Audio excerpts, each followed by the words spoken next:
Assalamualaikum Bu, bagaimana kabarnya Bu? Alhamdulillah Pak, sehat walafiat. Oh ya, ini ya Bu, kebetulan saya ada tugas wawancara beberapa kepala sekolah terkait praktik pengambilan keputusan. Bolehkah saya mengajukan beberapa pertanyaan pada Ibu? Boleh Pak, silakan. Jadi begini Bu, selama ini bagaimana Ibu dapat mengidentifikasi kasus-kasus yang merupakan dilema etika atau rujukan moral?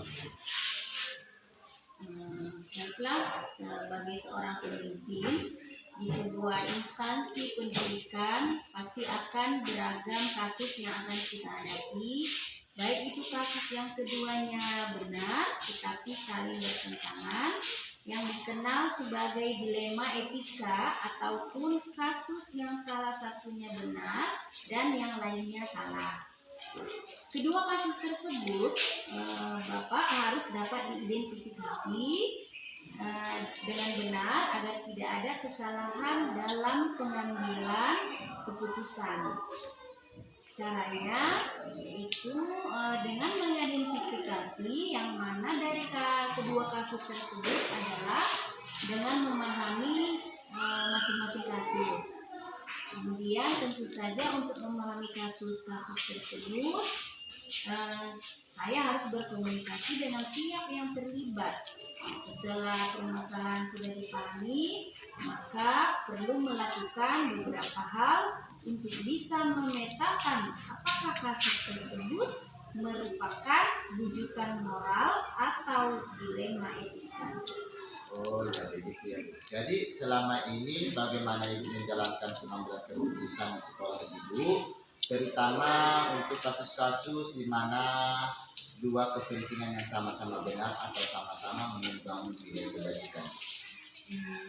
Untuk pertanyaan yang kedua, untuk kasus dilema etika ini, yang pertama saya akan mempertimbangkan kedua hal yang sama-sama benar tersebut, kemudian membenturkan faktor apa atau pihak mana. Apakah kepentingan perorangan atau untuk banyak orang.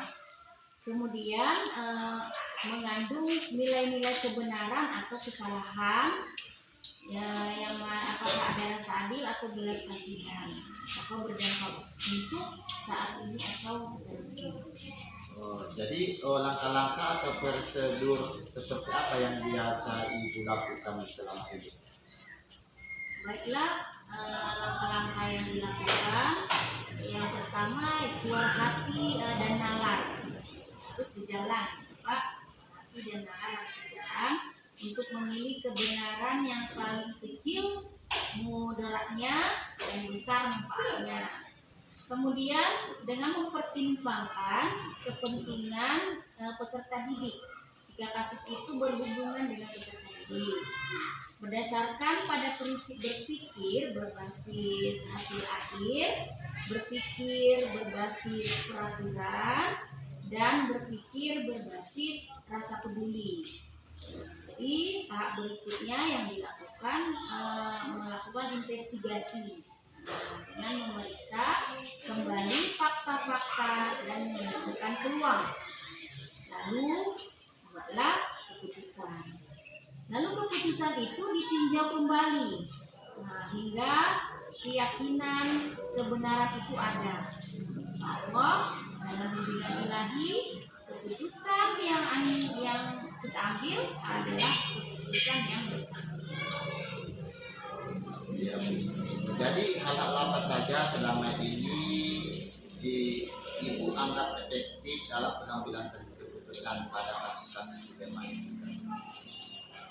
Hal-hal yang paling efektif yaitu dalam kasus pengambilan keputusan dengan dilema etika, yang perlu dilakukan adalah dengan menyederhanakan pokok permasalahan dan membangun kebijaksanaan. Oh begitu ya. Jadi apa saja selama ini merupakan tantangan dan dalam pengambilan keputusan pada kasus-kasus tersebut? Tantangannya, hasil keputusan yang diambil mungkin akan ada pihak-pihak yang tidak menerima sepenuhnya.